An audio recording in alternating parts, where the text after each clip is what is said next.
అందరికీ praise the lord. అందరూ బాగున్నారు కదా. ఈరోజు ఒక నూతనమైన టాపిక్ మీ ముందుకు నేను తీసుకురావడానికి ప్రయత్నం చేస్తున్నాను. కొందరికి బాధ కలిగించవచ్చు ఈ మెసేజ్, అయినప్పటికీ మనం సత్యాన్ని తెలుసుకోవాలని, సత్యాన్ని రుజువు చేయాలని ఒక చిన్న ప్రయత్నం. అదేంటి అంటే కనుక న్యూ ఇయర్ వచ్చిందంటే అందరూ వాగ్దానం కోసం ఎదురు చూస్తారు. అరే దేవుడు నాతో ఏం మాట్లాడతాడు, ఈ వాగ్దానం ఈ రోజు నా జీవితంలో ఏం ఫలింప చేస్తాడు, ఏమి ఇస్తారని ఎదురు చూస్తారు.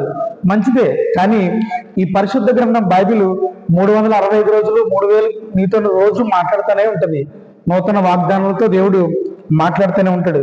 అయితే ఈరోజు నా ప్రశ్న ఏంటి అంటే కనుక, మరి ఒక వాగ్దానం ఇవ్వబడిందంటే ఆ వాగ్దానం ముందు కానీ వెనక ఒక మాట ఉంటుంది, ఒక కండిషన్ ఉంటుంది.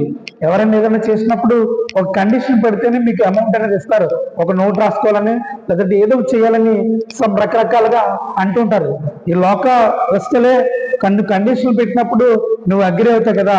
మరి ఈ వాగ్దానం తీసుకున్నప్పుడు కూడా దేవుని జీవితంలో కొన్ని కండిషన్ పెడతాడు. అదేంటి అంటే కనుక యోహాను సువార్త 15:7 చూస్తే, మీకేది ఇష్టమో అది అడుగుడి, అయితే అది నేను మీకు అనుగ్రహిస్తానంటాడు. అది ఊరికి ఇచ్చేస్తాడా? ఈరోజు నీ కార్ అంటే ఇష్టం, ఒకరికి బైక్ అంటే ఇష్టం, మరొకరికి రకరకాల ఇష్టాలు ఉంటాయి. అది అడగగానే ఇచ్చేస్తారా దేవుడు? ఎవడు? దాని వెనకాల ఒక మాట ఉంటుంది. దాని ముందు చూస్తే గనక మీ అందరు నా మాటలందు మీరు నిలిచి ఉంటేనే అది జరుగుతుంది, అప్పుడు నేను మీకు అనుగ్రహిస్తానంటాడు దేవుడు. ఈరోజు ఆయన యందు నువ్వు లక్ష్య పెడతావు, ఆయన మాట వింటున్నావు. నువ్వు అలా విన్నప్పుడే నీవేదైతే అడుగుతావో ఇలాంటి వాగ్దానం నీ జీవితంలో నెరవేర్చడానికి ఆయన ఇష్టపడతా ఉన్నాడు.